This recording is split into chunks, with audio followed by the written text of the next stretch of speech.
Hey, Chris, we copy, and we're currently thinking about it, but I do want to let you know that we do see SSC1, so thank you for your work. Okay. I just manually connected it to the ISS underscore MSL underscore 2.4 gigahertz, so you should see it now. This is Mission Control Houston. In addition to this laptop work that Cassidy is discussing with the team here on the ground now, the main activity on his timeline today was some routine maintenance work on the Combustion's integrated rack. That's a specialized experiment facility located in the Destiny Laboratory, and it's actually part of the Fluids and Combustion facility, which also houses the Fluids integrated rack. We have here on the phone with us today Robert Corbin, the Fluids and Combustion Facility Manager from NASA's Glenn Research Center. Thanks so much for joining us, Robert. Oh, it's a pleasure. Well, I was hoping you could tell us a little bit about these facilities and what goes into designing a combustion experiment facility to work in space. I expect that's a little tricky. Well, the combustion integrated rack actually is maybe a second-generation rack we used to fly on the space shuttle back in the 80s, and CM1 and CM2, combustion module 1, combustion module 2. And obviously one of the major designs is to contain any fire that you're burning in some kind of controlled chamber. So the main feature of the combustion integrated rack is the combustion chamber. Okay, and so I guess the combustion chamber essentially has to, in addition to holding the experiment, has to protect the rest of the station from that experiment.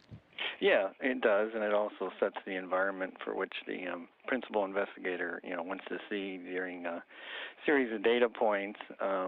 So, Chris will be going in to the chamber today to pull out, basically the experiment, and he'll be replacing the fuel reservoir in there so that they can continue to do their experimentation this week. And we're actually seeing some video of him doing that work from earlier this morning now. This is recorded video that shows him looking inside the combustion integrated rack and getting ready to do some of those change outs. Mm-hmm. So it holds, I guess, you can change out the different types of fuel so that the researchers can see the effects of different types of materials as they're ignited in space? Yeah, I mean, this one is all focused on droplets, liquid type combustion, phenomena. So he's replacing one of the fuel reservoirs, and they're looking at heptane. The researchers have a series of different fuels they look at, and they also change the environment inside the chamber to either enrich it in helium or enrich it in xenon or whatever that have different characteristics, so that they can see how it extinguishes. They kind of understand a lot more about the phenomena of combustion by doing that. And I think one of the reasons they're interested in that is because fire behaves a little differently in space than it does here on the ground. Is that right? It does, yes. First of all, if you see like a candle, you'll see like a, convective flow around it, and you'll see the point, as it, gravity, obviously heat rises, things like that. In space, you'll see a nice blue burning flame ball, and yet it also burns much longer. And what they're really concentrating on is one, whether or not we can even ignite it in that particular environment, and then two, once we do, they want to look at how it extinguishes in two different phenomena. One of the things they're starting to see as well is what they call a cool flames phenomena, where the flame is visibly out, but it still has a very rapid evaporation, and it's called cool flame. So it's actually a flame combustion process ongoing. Yeah, I remember reading about that, and I think it was a bit of an unexpected finding. Is that right? Well, yeah, they've seen it a little bit before, I think, in some of the shuttle experiments, but now they're concentrating more and more on that. That area is sort of new, and trying to understand a lot more about what's happening there so that they can understand better, some of the combustion phenomena on the ground, such as knocking and, diesel engines and things like that, so that they can make, more efficient engines, more combustion, efficient combustion processes. And this rack has been on the space station for a few years now, I think. And Right. do you feel like we've been getting good data out of it? Yeah, let's see, we were launched in, I believe it was 2008. And so, yeah, I think it was on STS-126. And so, yeah, we've been getting a lot of good data. You know, the kind of the difference with the combustion experiments is they're developing a huge matrix. So, you know, like this particular set of experiments, they're doing something like 120 different, you know, data points just to understand better what they're seeing and what they're experiencing in the different atmospheres. So it takes a long time, and so some of these experiments aren't just a one-time deal. It goes over years, and so, yeah, we've been getting a lot of good data coming back. Great. Well, so the combustion integrated rack is combined with the fluids integrated rack into Correct. one facility. What is that, just for convenience and space, or is there a reason to have those two together? No, actually, the combustion integrated rack, which Chris is working on today, you know, obviously is in U.S. lab, and then right to the right of it is the fluids integrated rack. Sometimes you'll see it on the camera. It'll have a kind of a grid-looking net in front of it because it's what they call an Aris type rack, which means it floats or can float off of some kind of an active isolation system. So that's right to the right of the SIR, if you're looking at it.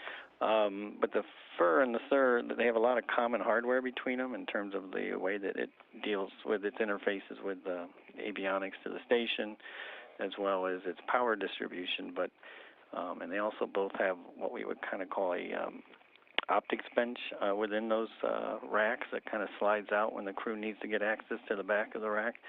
So that's where some of the common areas are, and then after that, there's a lot of big differences. The FIR is a very large open volume, and in it right now is the light microscopy module, which is a microscope that is fully automated to do a lot of the science that we need to do in a very microscopic, you know, research kind of area. And so there is some big differences also between the two racks. Okay, and you just mentioned that the microscope that is in the fluids rack at the moment is fully automated. I think that's, you know, generally the case for these experiments, that the crew doesn't have to do a whole lot of work with them other than get them started. Is that? Both of them, yeah, very similar. When these were designed, the concept was that we pretty much thought the crew's time was going to be very precious, and it's sort of still the case. So we did a lot of things where we wanted the crew to interact with our different pieces of hardware to set up the experiments, but then they could close the doors and kind of walk away, sometimes for days and sometimes for weeks, and we can do experiments.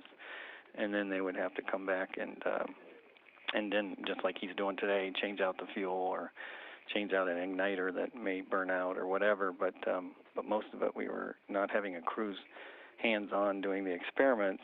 You know, like the MSG, which is also next to the SIR, the crew has a lot of on-hands experiment work, which obviously they like doing. But because of the nature of the flames in the combustion rack and the microscopic nature of the work we had to do in the FIR, we had to automate a lot of that stuff. Okay. Well, anything else that we should be looking forward to with either of these facilities? Any experiments coming up that will be especially interesting? Well, the LMM, the light microscopy module, they're going to go in, and we had a little bit of an issue a couple weeks ago. The crew's going to go in and take care of that, and we'll be back up and running in a couple weeks. Again, they'll be back looking at colloid type research to better understand the phenomena, basically, of particles interacting and making structures in space when you have no gravity.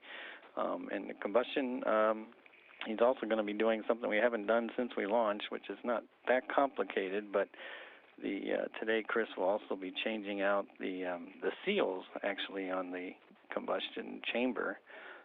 Those do need to be replaced periodically just to maintain, you know, that we get a vacuum in there and we can keep everything that needs to stay in there in the chamber. So he'll be doing that as well today. Okay. Well, we'll watch out for that as well. Thank you so much for talking with us. We really appreciate it. All right. Appreciate it. This, Thanks. thank you. This was Robert Corbin, the Fluids and Combustion Facility Manager from NASA's Glenn Research Center.